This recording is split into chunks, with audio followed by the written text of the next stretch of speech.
Welcome to this explainer. Today, we're going to unpack some incredibly crucial updates made to Mysterious Code's automatically updated cfn-lint Docker image. Now, if you work with CloudFormation, you already know that having a reliable, up-to-date linter is absolutely vital. And since there isn't actually an official Docker image available for this, community solutions are a lifeline. But what happens when things break? Well, we're going to see exactly how Mysterious Code tackled some serious developer friction by solving two massive challenges: the desperate need for multi-platform support and a sudden, completely critical failure in resource recognition. So let's just quickly map out our roadmap for today. First, we'll look at the move to multi-platform, followed by the rather stressful version 1.52 schema break. After that, we'll explore the incredibly elegant solution of baking schemas into the build, and finally, how all of this adds up to a totally seamless developer experience. All right, diving right into part one, the move to multi-platform and how they managed to solve the ARM bottleneck. If you've ever tried running an AMD 64 image under emulation on modern hardware, you know exactly how painful it is. That was the old reality. Until recently, the cfn-lint image was built exclusively for Linux/AMD 64. Now sure, that was perfectly fine on older x86 CI runners, but honestly, it completely ignores where a lot of modern pipelines and local development actually happen today. AWS Graviton runners are everywhere, code-build ARM containers are incredibly common, and of course, tons of us are running cfn-lint locally on Apple Silicon MacBooks.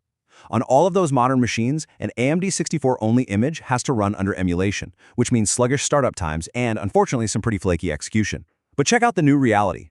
Mysterious Code upgraded the image to publish as a single multi-architecture manifest. So now it natively covers both Linux/AMD 64 and Linux/ARM 64. You get that native, lightning-fast execution no matter where you're running it. So how did they actually pull this off under the hood? Well, they didn't just spin up two separate pipelines. They basically modernized the entire build process. Step one was swapping out the traditional Docker build command for Docker build X, and then setting up a QEMU emulator. With that foundation in place, a single GitHub Actions runner can simultaneously churn out both the x86 and ARM architectures. But the real magic, the part that makes our lives easier, happens at the very end, pushing both builds under the exact same tags. The result is one manifest list per tag.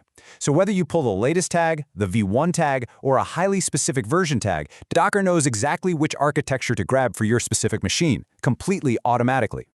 Okay, moving on to our second big topic, the version 1.52 schema break. Talk about a sudden crisis.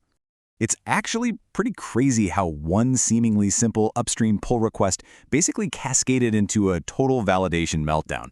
Just follow this timeline for a second. Before version 1.5 cfn-lint validated templates against CloudFormation provider schemas, the rules that define properties and constraints. Those schemas were checked directly into the cfn-lint source tree, meaning they shipped right inside the package. Easy, right? Well, then came PR 4539. The CloudFormation team decided to restructure things and remove those schemas from the source tree entirely, moving them to a separate enhanced schemas repository and publishing them as a separate zip file. Now, if you just install the standard published package, no big deal.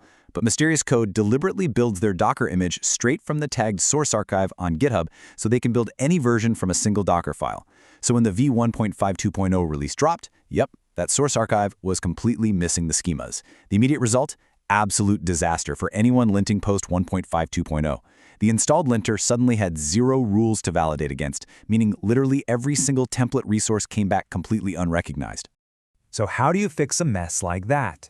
That brings us to section 3, baking schemas into the build. And honestly, it is a seriously elegant fix. Enter the hero of our story. This tiny, brilliantly simple command, cfn-lint --update specs, or just -u for short. This is actually a built-in tool designed specifically for this kind of situation. When you run it, it reaches out, grabs the current CloudFormation provider schemas, and writes them directly into cfn-lint's own data directory. Normally, a user might run this manually every now and then, just to grab the latest definitions. But Mysterious Code realized this little command was the exact missing puzzle piece needed to restore the schemas that were stripped out of the source code. Here's why this is so brilliant. They took that single command and made it a specific build step right inside the Docker file, right after installing cfn-lint.